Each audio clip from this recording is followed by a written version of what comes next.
વિદ્યાર્થી મિત્રોને નમસ્કાર. મને આશા છે કે બધાએ સામાજિક વિજ્ઞાનના પહેલા પાઠનું લેસન પૂરું કરી દીધું હશે. હવે આજે આપણે સામાજિક વિજ્ઞાન વિષયમાં બીજો પાઠ શીખીશું. પાઠનું નામ છે દિલ્હી સલ્તનત. પ્રાચીન કાળથી જ દિલ્હી ભારતીય રાજનીતિનું કેન્દ્રમાં રહ્યું છે.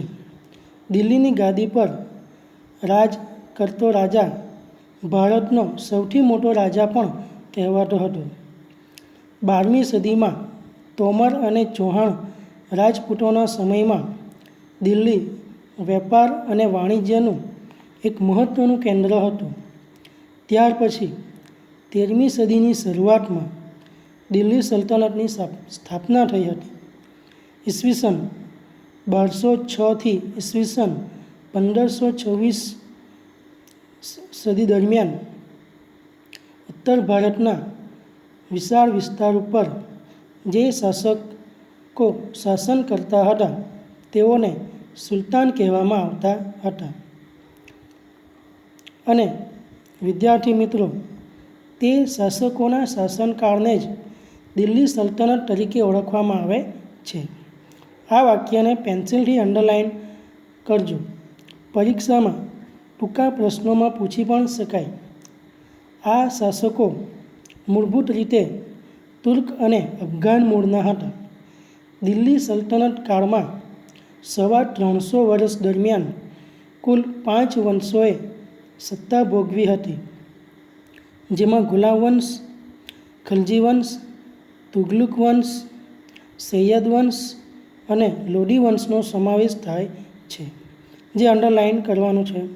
આ પાઠમાં આપણે દિલ્હી સલ્તનતની સાથે વિજયનગર અને બહમની સામ્રાજ્યનો પણ અભ્યાસ કરીશું. ટોપિકનું નામ છે દિલ્હી સલ્તનતના શાસકો, જેમાં પ્રથમ ગુલામ વંશ ઈસવીસન 1206થી ઈસવીસન 1290, જે અંડરલાઇન કરવાની છે. વિદ્યાર્થી મિત્રો, જ્યાં ઈસવીસન વાળા વાક્યો હોય ત્યાં અંડરલાઇન ખાસ કરવું એ પરીક્ષા માટે ઇમ્પોર્ટન્ટ છે. ઈસવીસન 1192માં તરાઈના બીજા યુદ્ધમાં શિહાબુદ્દીન ધોરીએ પૃથ્વીરાજ ચૌહાણની સામે નિર્ણાયક વિજય મેળવી દિલ્હીમાં સલ્તનતની સત્તાનો પાયો નાખ્યો હતો. અંડરલાઇન કરજો. મુહમ્મદ ધોરીના ગુલામ કુતુબુદ્દીન ઐબક મામલુક વંશનો હતો. તેમણે માત્ર 5 વર્ષનું શાસનકાળમાં સલ્તનત સત્તાને જાળવી રાખવાનો પ્રયત્ન કર્યો હતો. તેમનું મૃત્યુ ઈસવીસન 1210માં પોલો રમતી વખતે ઘોડા પરથી પડી જવાને કારણે થયું હતું. કુતુબુદ્દીન ઐબકના અવસાન બાદ તેનો ગુલામ અને તેનો જમાઈ પણ ઇલ્તુત્મિશ દિલ્હીની ગાદીએ આવ્યો હતો. તેણે સલ્તનત સત્તાને મજબૂત અને વિસ્તાર કરવા માટે ચહેલગાનની એટલે કે ચારગાનની સ્થાપના કરી હતી, જેને 40 તુર્ક અમીરોના દળની રચના કરવી એમ કહેવાય છે. તેણે રાજધાનીનું સ્થળાંતરણ લાહોરથી દિલ્હી કર્યું હતું. ઇલ્તુત્મિશને ગુલામ વંશનો સાચો સ્થાપક માનવામાં આવે છે. અંડરલાઇન કરજો. તેને પોતાના 3 પુત્રોમાંથી એક પણ સુલતાન બનાવવા યોગ્ય ન લાગતા હતા, જેથી તેમણે પોતાની કાબેલ પુત્રી રઝિયાને પોતાની ઉત્તરાધિકારી તરીકે જાહેર કરી હતી. આ વાક્યને ખાસ અંડરલાઇન કરવું.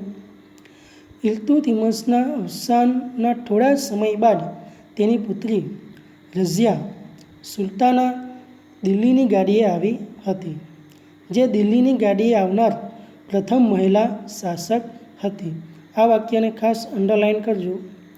તે સમયના ઇતિહાસકાર મિન્હાજ-એ-સિરાજ પણ સ્વીકારે છે કે રઝિયા સુલતાના તેના બધા જ ભાઈઓમાં સૌથી વધુ કાબેલ અને સક્ષમ હતી.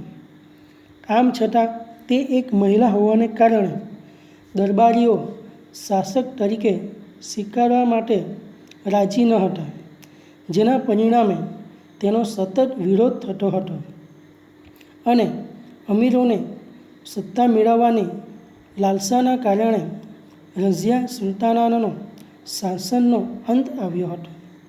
તેના અવસાન પછી 6 વર્ષ સુધી રાજ્યમાં ગાદી પર બેસવા માટે ઘણા કાવાદાઓ થયા હતા. અમીરોએ ઇલ્તુત્મિશનો પુત્ર નાસિરુદ્દીનને દિલ્હીની ગાદીએ બેસાડ્યો. તેણે 21 વર્ષ સુધી શાસન કર્યું હતું, એ અંડરલાઇન કરવું. ત્યારબાદ તેનું અવસાન થયું હતું. ત્યારબાદ દિલ્હીની ગાદી પર ગયાસુદ્દીન બલબન આવ્યો. તેણે ચહેલગાન દળનો નાશ કરીને શાસન તંત્ર પરથી અમીરોને પકડને હળવી કરી હતી. તેણે રાજાનું સ્થાનને વધુ મજબૂત બનાવ્યું હતું. આ રાજાને સાહિત્ય અને કલાનો પણ શોખીન હતો. તેણે 22 વર્ષ સુધી શાસન કર્યું હતું, આ અંડરલાઇન કરજો. અને તેના થોડા સમય બાદ દિલ્હી સલ્તનત પર ખલજી વંશની સ્થાપના થઈ. હવે પછીનો ટોપિક છે ખલજી વંશ, ઈસવીસન 1290 થી 1320. ખલજી વંશના શાસનની શરૂઆત જલાલુદ્દીન ખલજીએ કરી હતી. તેણે 6 વર્ષ સુધી શાસન કર્યું હતું. ત્યારબાદ દિલ્હીની ગાદીએ સુલતાન અલાઉદ્દીન આવ્યો હતો. તેણે પોતાના સામ્રાજ્યનો ઘણો વિસ્તાર કર્યો, જેમાં ઉત્તર ભારત, ગુજરાત, દક્ષિણ ભારત પર વિજય મેળવ્યો હતો.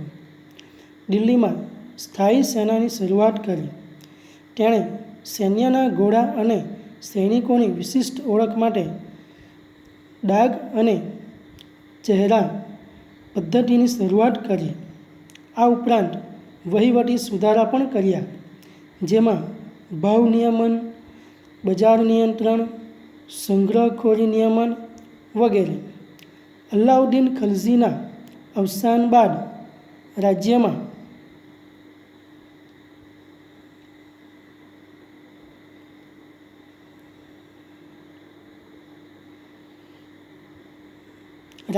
ખલજી વંશનું શાસન નબળું પડ્યું અને ખલજી વંશનો અંત આવ્યો હતો, જેનો લાભ લઈ દિલ્હીની ગાદીએ તુગલક શાસનની શરૂઆત કરનાર ગયાસુદ્દીન તુગલક હતો. આટલું જાણવામાં જુઓ. અલાઉદ્દીન ખિલજીના સમયમાં પ્રસિદ્ધ કવિ અમીર ખુસરો થયા હતા, જેમણે ઘણી પ્રસિદ્ધ સાહિત્ય કૃતિઓની રચના કરી હતી, જે કિરાતુલ સદાયન, આશિકા નૂમ વગેરે જેવી હતી. હવે પછીનો ટોપિક છે તુગલક વંશ, ઈસવીસન 1320 થી 1414. તુગલક વંશ દરમિયાન મુહમ્મદ બિન તુગલક નામનો સુલતાન થયો, જેણે તેના સમયમાં કેટલીક યોજનાઓ અમલમાં મૂકી, જેમાં દિલ્હીથી દૌલતાબાદ રાજધાનીનું સ્થળાંતર કરવું અને પ્રતિક મુદ્રા પ્રયોગ વગેરે જેવી યોજનાનો સમાવેશ થાય છે. પરંતુ આ યોજનાઓમાં વ્યવહારિકતાનો અભાવ, તબક્કાવાર અને આયોજનનો અભાવના કારણે નિષ્ફળ ગઈ હતી. તેથી આ યોજનાઓ ઇતિહાસમાં તરંગી યોજનાઓ તરીકે સ્થાન પામી હતી. અંડરલાઇન કરજો. તેના સમયમાં આફ્રિકન મુસાફર ઇબ્ન બતુતા ભારતની મુલાકાત આવેલો હતો. મુહમ્મદ તુગલક બાદ તેનો પિતરાઈ ભાઈ ફિરોઝ શાહ તુગલક ગાદીએ આવ્યો. તેના અવસાન બાદ તૈમૂર લંગે દિલ્હી પર આક્રમણ કર્યું, જે ઈસવીસન 1398 થી 1399ના સમયમાં તેના પરિણામે તુગલક સત્તાનો અંત આવ્યો હતો. આ વાક્ય પણ અંડરલાઇન કરજો. હવે પછીનો ટોપિક છે સૈયદ વંશ, ઈસવીસન 1414 થી 1451 અને લોધી વંશ ઈસવીસન 1451 થી 1526. તુગલક વંશના શાસનના અંત બાદ ખિજરા ખાએ સૈયદ વંશની સ્થાપના કરી. અંડરલાઇન કરજો. સૈયદ વંશ બાદ બહલોલ લોધીને લોધી વંશની સ્થાપના કરી. એ પણ અંડરલાઇન કરજો. બહલોલ લોધી સલ્તનતનો પ્રથમ અફઘાન શાસક હતો. આ વંશનો છેલ્લો બાદશાહ ઇબ્રાહિમ લોધી હતો.